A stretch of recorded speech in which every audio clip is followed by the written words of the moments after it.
Exhibition है, मतलब packaging और फूड के रिलेटेड एग्जीबिशन है, जो ये एरिया में हो ही नहीं रहे। जनरली इधर उद्योग वगैरह होते हैं, व्यापार वगैरह होते हैं, पर ये स्पेसिफिकली फूड इंडस्ट्रीज़ के लिए है। इसके अलावा यहाँ पे आज तक एक भी फूड इंडस्ट्रीज़ का एग्जीबिशन हुआ ही नहीं है। इन्होंने ही पहल की है, 4 साल से यही कर रहे हैं।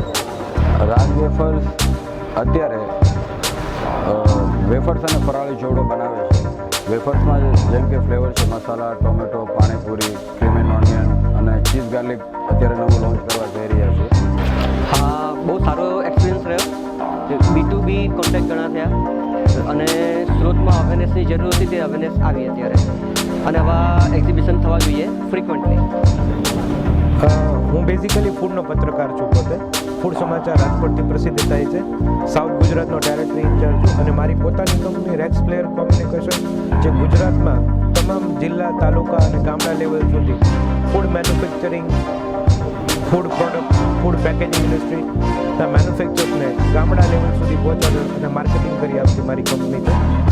અને અત્યારે અમારા સ્ટાફ, મારા કોઓર્ડિનેશન, બધાના સાથ અને સહકાર, ફૂડ મેક એશિયાના સહકારથી ઘણો સારો અમને પ્રતિસાદ મળ્યો છે।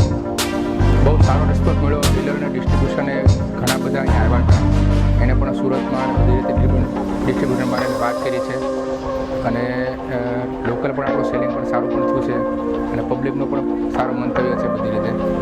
અમારું સ્પેશિયલ મટુકીનું માટલા ઊંધિયું અને બધી સ્વીટ બધા કસ્ટમરોને ટેસ્ટ કરાવ્યું, બધાનો સારામાં સારો રિસ્પોન્સ છે અને આવો નવો રિસ્પોન્સ અમને મળ્યા કરે અને ફૂડ મેક એશિયા આવો નવા સ્ટોલ અને આવા નવા એક્ઝિબિશન સુરતમાં કર્યા કરે, એ જ અમારી રિક્વેસ્ટ છે।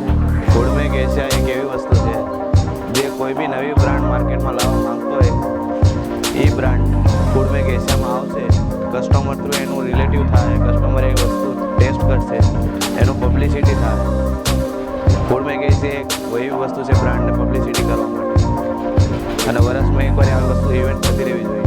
ખૂબ જ સરસ અહીંયા સારી રીતે બહુ મેળાનું જે આયોજન કરવામાં આવ્યું છે, ખૂબ જ સરસ અને સારું।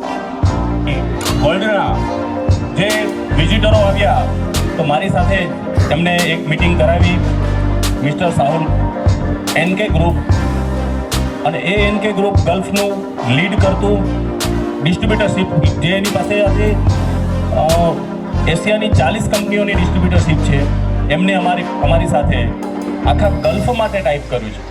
તો એમને પણ અમને કીધું કે ભાઈ અમારી મોનોપોલી આપો અતુલભાઈ, તમારી જે અતુલ બેકરીની જે બ્રાન્ડ છે, તો આખા અમને ફક્ત દુબઈ માટે નથી જોતી, કે નથી ઓમાન માટે જોતી, કે નથી અમને અન્ય બીજા અમારા UAE કન્ટ્રી માટે જોતી, અમને આખા ગલ્ફ માટે જોઈએ છે, અને અમારી સાથે ટાઈપ કરો।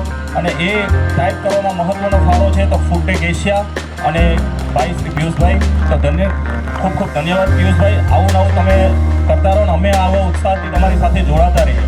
સુરતમાં અમે પહેલી વખત આવ્યા છીએ અને નજીકના ભવિષ્યમાં અમે સુરતમાં અમારી બ્રાન્ચ ખોલવા જઈ રહ્યા છીએ। જે કંઈ પણ રિસ્પોન્સ છે એ ફક્ત અને ફક્ત એ આ એક્ઝિબિશનને આભારી છે અને સુરતની જનતાના સ્વાદને અમે પૂરેપૂરો પૂર્ણ કરી શકીએ એવી અમે અપેક્ષા રાખીએ છીએ। જય સ્વામિનારાયણ।